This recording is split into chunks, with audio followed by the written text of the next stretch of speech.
Chers amis, bonjour. Me revoici, me revoilà. J'ai mis mes lunettes de soleil. Mes lunettes en soleil, pardon. Mes lunettes en soleil. Ce qui en dit bien long. Bon, alors, en fait, j'ai tellement de choses à vous dire que je risque pas de mettre tout ce que j'ai à vous dire sur la vidéo. Donc, je vais tâcher d'aller à l'essentiel. Alors, pour ce faire, je vous signale que j'ai fait un petit papier. Ce qui en soi en dit bien long. Voilà, alors, mes lunettes, c'est fait. Alors, je vais vous donner quelques conseils culturels pour commencer. Je vous recommande d'aller acheter ou d'aller écouter le dernier disque de Claude Nougaro qui s'appelle L'Enfant Phare. Alors, je sais pas du tout si j'ai inspiré ce disque ou pas, c'est pas impossible. Mais je suis pas sûre du tout, je sais pas. Ça me fait chier qu'il soit mort, tout simplement. Ça m'emmerde sérieusement parce que j'avais avec Claude Nougaro quelque chose de... Comment dire? Je sais pas.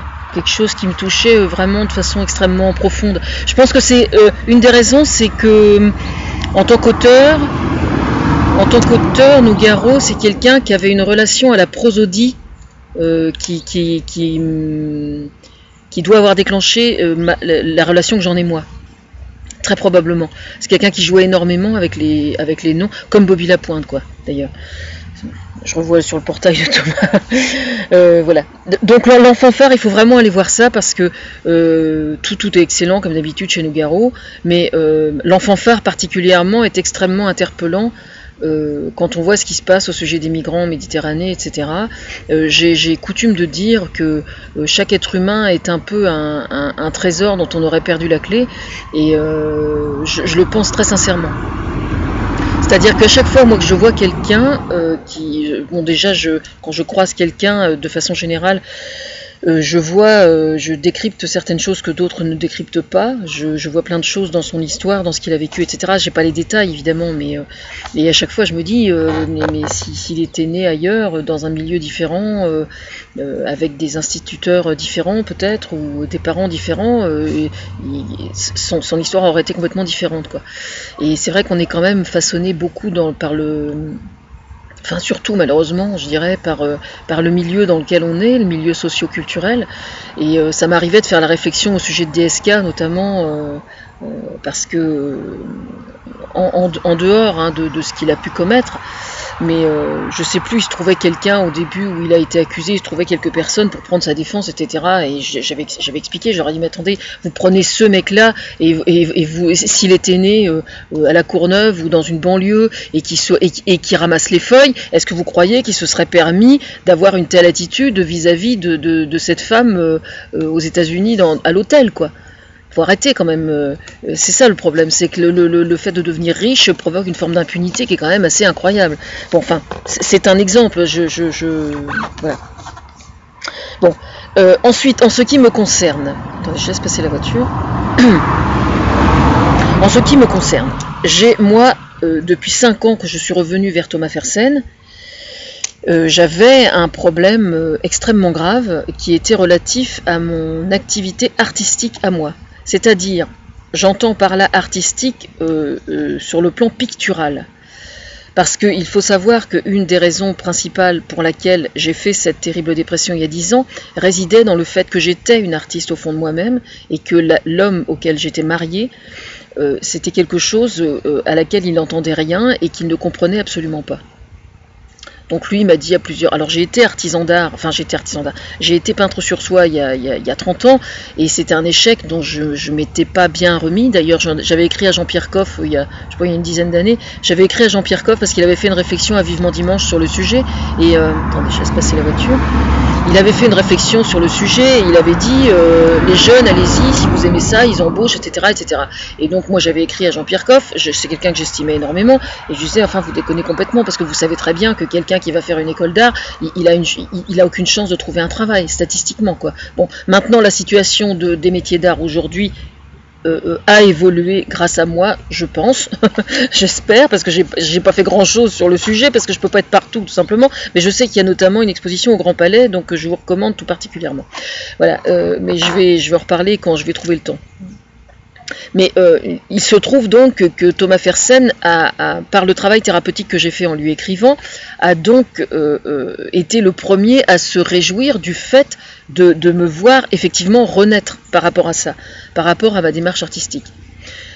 Donc j'ai exposé et tout pendant plusieurs années, j'ai exposé dans les petits villages, etc. Mais à partir du moment où j'ai cessé de lui écrire pendant 16 mois, et puis ensuite j'ai décidé d'assumer pleinement mon rôle de muse vis-à-vis de lui, et donc de me séparer de mon mari et de divorcer. Donc je suis arrivée, donc il y a 5 ans et demi maintenant, dans cette petite maison-là qui m'appartient, mais qui n'est pas encore, qui fait partie de la succession, qui n'est pas encore réglée. Et depuis que je suis revenue ici, je n'ai quasiment jamais repeint du tout. Alors, en fait, Thomas Fersen faisait tout d'une certaine façon pour que je ne repeigne surtout pas.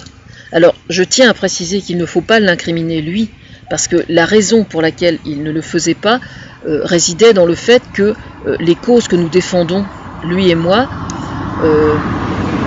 sont des causes qui ne peuvent en aucune façon se contenter de la démarche strictement artistique.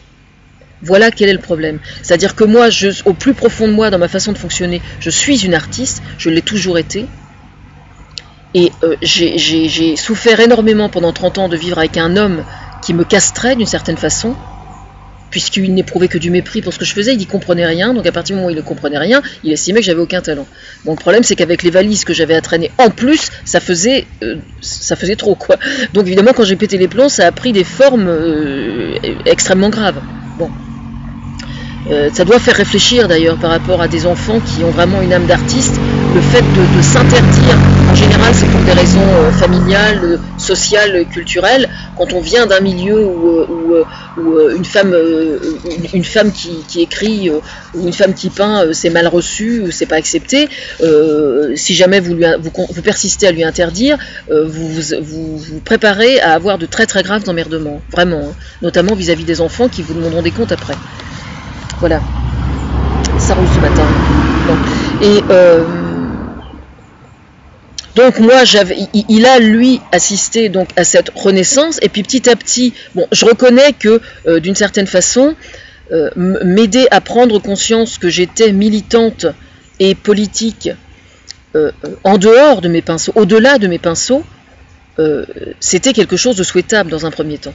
Bon, mais la véritable raison réside dans le fait que quand on défend une cause, la culture est un mode d'expression. Effectivement, bien évidemment. Mais, quoi qu'on en dise, pour faire évoluer les lois, si la culture peut booster une loi en faisant bouger les consciences, en incitant le regardeur ou l'écouteur à se remettre en cause et à réfléchir, à dire bah oui c'est vrai que j'avais pas vu les choses sous cet angle, d'accord, n'empêche que ensuite c'est le législateur qui a les choses en main et qui va réguler le fait que des choses puissent se produire ou pas. L'exemple typique, c'est le mariage pour tous. Je suis moi à l'origine du mariage pour tous et j'en suis fière. Bon, il se trouve que j'ai une de mes filles qui est homosexuelle, donc je connais évidemment le dossier bien mieux que n'importe qui, puisque je suis une maman d'une fille qui est homosexuelle. Bon, donc à ce titre-là, évidemment, j'ai argumenté tout ça. Mais c'est bien la preuve que j'aurais pu faire un calligramme sur le sujet, j'aurais pu peindre plein de choses sur le sujet. Mais c'est au niveau de la loi qu'il fallait que ça bouge. Et pour que ça bouge au niveau de la loi, il fallait argumenter par le texte. Donc Thomas Fersen avait raison de le faire. Là où il y a un gros problème, c'est que les souffrances que ça générait, le fait de me sentir castrée artistiquement, a généré des souffrances qui étaient extrêmement graves, au point que je n'étais plus capable, moi, de militer sur le plan politique en quoi que ce soit, parce que j'étais castrée. Voilà pourquoi c'est extrêmement grave. C'est-à-dire que le fait de castrer l'artiste castrait aussi, d'une certaine façon, le soldat, entre guillemets. Voilà, bon. Ceci dit, j'ai mis mes lunettes en soleil ce matin, et ça n'est pas pour rien. Figurez-vous que depuis hier, j'ai de nouveau envie de peindre, mais ça se produit régulièrement, et puis le lendemain, pouf, il n'y a plus rien. Bon. Sauf que là, je sens bien renaître quelque chose de beaucoup plus profond et de beaucoup plus indestructible, artistiquement. Donc je viens de lui écrire à la main, là, je vous raconte même pas la mise au point qui a été faite plus que nécessaire. Bon, mais il se trouve que ça n'est pas un hasard non plus, pour la simple raison que je suis allée sur le portail du ministère de la Culture il y a quelques jours, et j'ai vu qu'à l'automne va se passer un débat au sein de l'Assemblée nationale qui est directement lié à l'attentat qui s'est produit au sujet de Charlie Hebdo, je suis Charlie, etc., qui est le droit à la création. Donc ça, vous pensez bien que j'ai l'œil, évidemment. Alors j'espère que ce droit à la création va être inscrit dans la Constitution avec la liberté d'expression, parce que c'est de ça dont il est question. Donc évidemment, le droit... Alors, il y a certains me diront, mais je vois pas trop où est le rapprochement entre se trouver castré, etc. Eh bien, le rapprochement, je vais vous le donner, moi. C'est qu'au moment où j'ai pété les plombs, au sein de mon couple antérieur, hein, le fait que j'écrive un texte, le fait que moi, fille du Pays de Caux, fille d'agriculteur du Pays de Caux, le fait que j'écrive un texte pour rédiger l'histoire du jardin, je me suis entendu dire, tu vois bien que tu es malade puisque tu écris.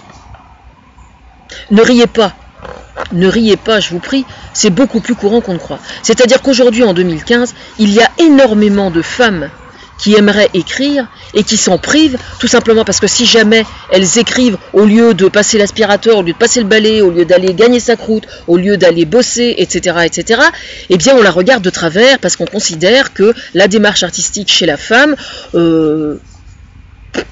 c'est un truc de bonne femme, quoi, vous savez, enfin, c'est un truc, ça l'amuse, quoi, hein, c'est un petit truc pour l'amuser, quoi, vous voyez ce que je veux dire, c'est une récréation, quoi, hein.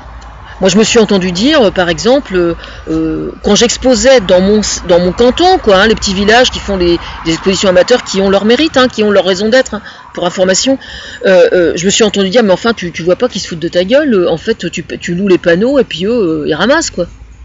Je sais bien que je vendais rien. Je sais bien que j'ai toujours su que je vendrais pas grand-chose à ce niveau-là. Et alors, mine de rien, j'avais des gens qui venaient me voir quand même et qui suivaient ce que je faisais. Hein. N'empêche que je me suis quand même entendu dire ça. Ce qui est quand même pas... Alors, mine de rien, ça a l'air futile ce que je dis comme ça, mais le droit à la création inscrit dans la Constitution, je rappelle que sur ce point, pour ceux qui ne sont pas au courant, il se trouve que ce droit à la création, il existe dans certains pays d'Europe et il n'existait pas chez nous encore, figurez-vous. Donc là, ça va être corrigé, il va exister chez nous, justement. Et mine de rien, par exemple, dans le cadre, parce que je me suis pris un peu le bec avec quelqu'un chez les catholiques au sujet de l'officiant qui va procéder au mariage maintenant dans les mairies. C'est pas encore fait, hein, je dois travailler le sujet plus à fond, mais c'est un projet que j'ai moi, que j'aimerais voir réaliser, parce que ça permettrait non pas de remettre en cause le mariage tel qu'il est, bien au contraire, mais de le compléter simplement.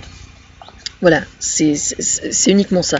Et donc j'ai discuté par rapport à ça, et dans le cadre du mariage, on pourrait parfaitement rajouter quelques phrases dans ce qui est dit par l'officiant lors du mariage, que ce soit le maire ou quelqu'un d'autre qui fasse le mariage, ce qui a été fait au mariage de mon neveu d'ailleurs à Saint-Austreberte.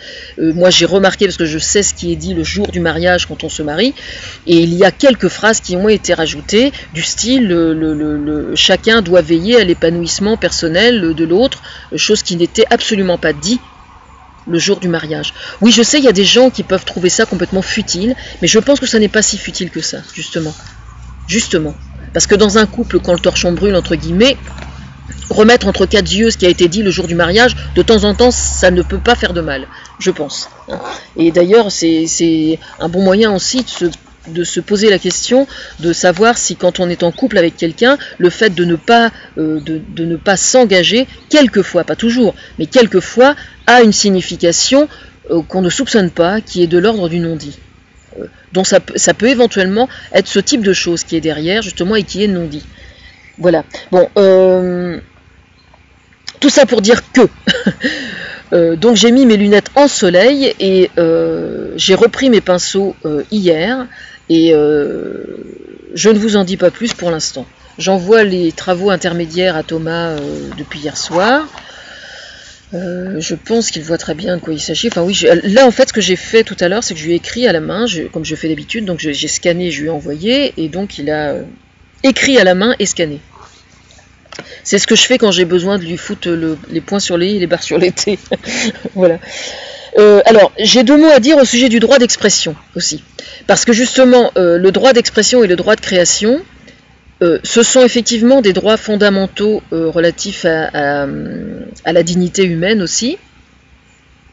Je tiens juste à préciser que la liberté d'expression, c'est quelque chose d'extrêmement précieux, c'est vrai, mais ça n'est pas, la liberté d'expression à 100% n'est pas souhaitable. Alors je sais que, j'imagine très bien qu'il va s'en trouver, qui vont dire, mais enfin, pour qui se prend-elle, Alors je m'en explique. Imaginez donc que sur un blog, vous avez un internaute qui va raconter sa nuit. Voilà.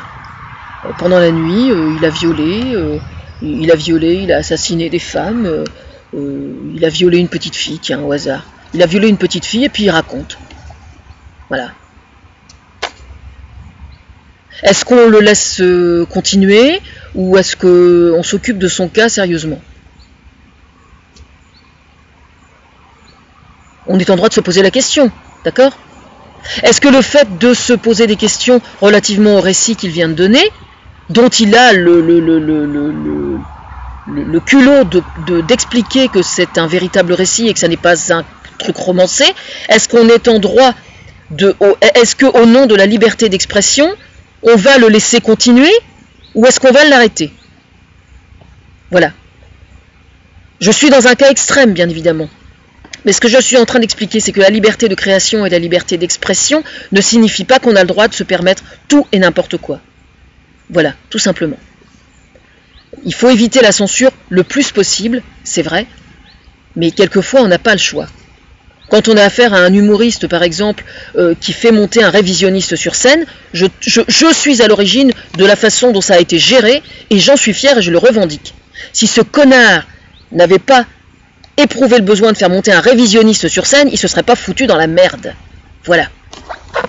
D'accord? À bon entendeur, salut. Pour ma part, tant qu'il sera sur le portail de Soral, je n'irai voir aucun de ses sketchs. Que les choses soient bien claires. En fait, je suis allé voir, je crois, il y a quelques mois, pendant quelques minutes, et j'arrivais pas à rentrer dedans. C'est-à-dire que j'ai essayé d'aller voir, et je n'arrivais pas à rentrer dedans. Je suis désolée, hein. Mais je crois que j'arrivais pas à rentrer dedans, mais j'ai pas persisté non plus parce que j'ai été dérangée par quelque chose et j'ai pas eu envie d'y retourner, quoi. Je n'ai pas envie d'y aller, je suis désolée, hein. C'est con parce que c'est quelqu'un qui a du talent. Le problème, c'est que son talent, il le met au service de valeurs de merde. C'est quand même pas ma faute, hein. Bon, j'ai vu cependant sur YouTube, parce que Thomas me met, je suis abonné à certaines chaînes, bien évidemment. Et Thomas me met des recommandations, donc je vais chercher ce que j'ai envie, hein, je pioche dans ce que j'ai envie. Hein. Je sais pas, je dois être abonné sur YouTube à une 50aine de chaînes différentes, donc je peux pas tout voir. Il y a justement la Soral répond là, donc je vais me pastiller, il n'y a aucune raison, j'ai déjà fait. De temps en temps, c'est un bon sport hein, quand même. Hein. Je reconnais, il n'y a pas de souci. Qu'est-ce que je voulais vous dire d'autre? Alors au sujet de Je suis Charlie, je tiens à préciser qu'il y a eu quelque chose d'extrêmement intéressant parce que là pendant les vacances, Thomas a fait attention à ce que soit rediffusé sur France Inter notamment des choses que j'ai ratées, que j'ai pas pu écouter, parce qu'évidemment comme je suis influente dans tous les médias, il y a des tas de choses que je peux pas matériellement tout écouter, c'est évident. Faut que je vive aussi. Hein.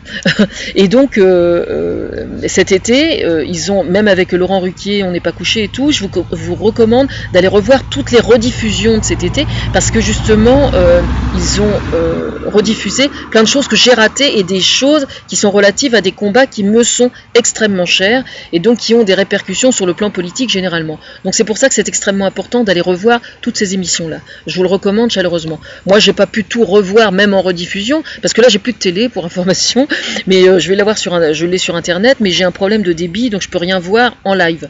Donc il faut que je fasse booster mon ADSL, enfin ma connexion internet pour avoir du direct potable parce que là j'ai des interruptions toutes les secondes donc je peux pas tout voir, je peux voir que en replay en fait. Alors Au sujet de Je suis Charlie, justement, j'y reviens, ils ont rediffusé la semaine dernière l'émission Un temps de pochon, bon, qui est toujours extraordinaire, hein, Un temps de pochon sur France Inter, et donc c'était un spécial Je suis Charlie, où il est allé interroger des enfants en primaire qui avaient refusé, qui disaient moi je suis pas Charlie, enfin ils ne cautionnaient pas les attentats bien évidemment, mais ils refusaient d'être Charlie, et donc il est allé au-devant d'un enfant et il a discuté avec lui. Et alors, justement, il faut absolument aller réécouter ça parce que c'est fait avec une intelligence absolument incroyable. Et donc, le gamin a fini par reconnaître que, bah oui, effectivement. Alors, je tiens juste à préciser on a parfaitement le droit de ne pas aimer Charlie Hebdo. Il n'y a absolument aucun souci. Le problème ne réside absolument pas là. On a le droit de ne pas aimer l'humour de Charlie Hebdo. Mais entre ne pas aimer l'humour de Charlie Hebdo, considérer même, on est tout à fait en droit de dire moi je désapprouve le fait qu'on se moque du prophète, ça me parle pas. C'est pas parce que ça vous parle pas et que vous n'êtes pas d'accord que vous allez prendre votre Kalachnikov pour aller descendre les mecs. C'est là le gros problème. C'est qu'on s'imagine que quelqu'un qui désapprouve la démarche de Charlie Hebdo est systématiquement quelqu'un qui cautionne la démarche d'attentat, ce qui est faux, ce qui est complètement faux. Et c'est très important de comprendre ça, parce qu'aujourd'hui, par exemple, je me suis pris le bec encore il y a quelques jours au sujet de d'une vidéo là, absolument incroyable, d'intégristes catholiques qui peuvent pas blairer les fémènes. Bon, les fémènes, effectivement, ont une façon de revendiquer leur point de vue et tout, qui est de provoquer de choquer à chaque fois. Bon. Donc je me suis expliqué par rapport à ça, enfin c'est des trucs complètement hallucinants, et on se retrouve devant le même phénomène. On peut très bien désapprouver la démarche des fémènes, c'est pas pour autant qu'on va éprouver le besoin d'aller leur faire du mal. C'est tout, il est là le problème. Moi je vais marcher dans la rue, je vais croiser des gens, ils ont des têtes qui me plaisent pas, hein. Eh ben c'est pas parce qu'ils ont des têtes qui me plaisent pas que je vais éprouver le besoin de leur faire du mal. Je veux dire, ça s'appelle la tolérance, tout simplement. Heureusement qu'on est tous différents et qu'il y a des gens qui pensent pas comme nous. C'est ça l'intérêt, justement. À partir du moment où chacun s'exprime, on peut s'exprimer. À partir du moment où on est dans le respect de la parole de l'autre, on peut s'exprimer, il n'y a aucun souci. Voilà. Bon, je vais terminer en fait par une très bonne nouvelle que j'ai apprise au sujet des réseaux sociaux.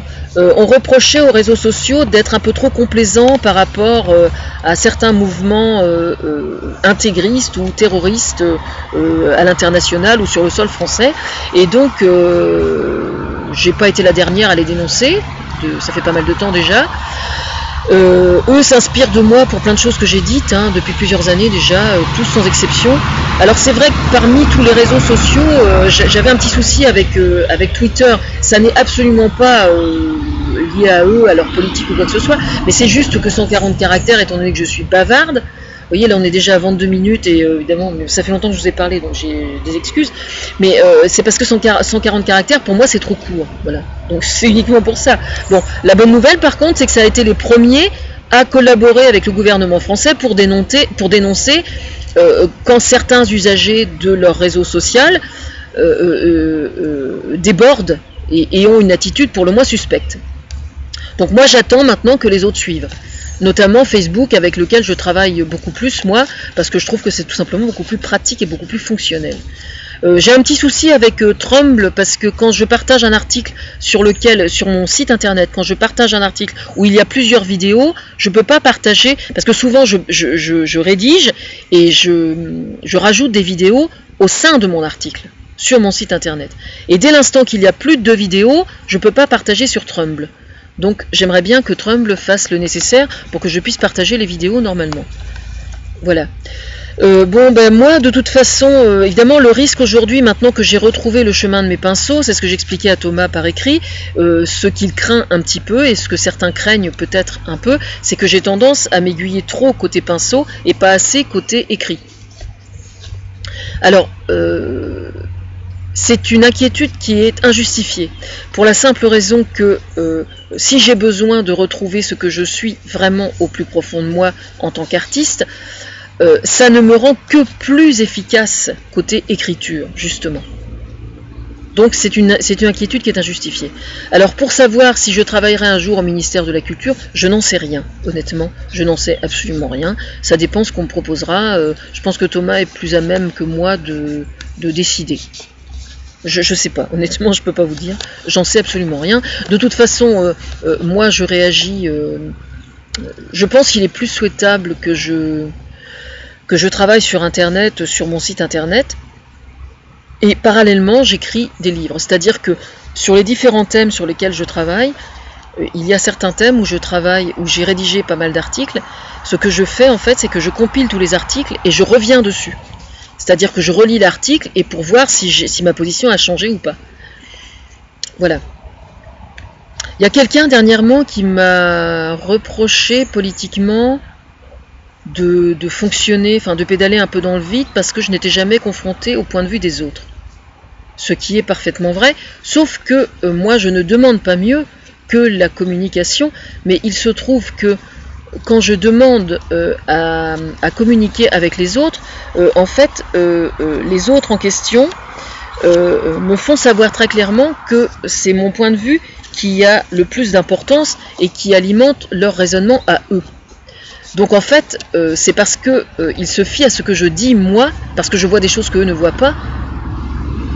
Alors, à la question qui mène la danse, eh bien c'est moi, effectivement, oui.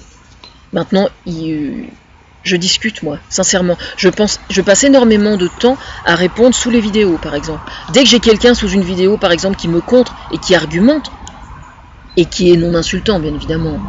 Dès qu'il y a la moindre insulte, je zappe, hein, je supprime. Hein. Je lis même pas, en fait. Hein. Dès qu'il y a, c'est bon à savoir. Hein. Dès qu'il y a une insulte, je lis pas. Je supprime. Ce qui me paraît normal. Mais dès l'instant que ça n'est pas insultant, je prends le temps de répondre, toujours. Parce qu'il y a quelquefois, il y a des choses qui sont tout à fait interpellantes et intéressantes. Donc quand c'est comme ça... En fait, ce que je fais souvent, c'est que je le fais... comment dire ? Je prends le temps quand c'est comme ça, justement. Parce que c'est important. Voilà. C'est tout ce que j'ai à dire pour le moment. Voilà. Bon dimanche à tous. La petite croix. En fait, je vais être beaucoup plus efficace maintenant parce que je me sens entière. Chose que je ne suis pas depuis 5 ans.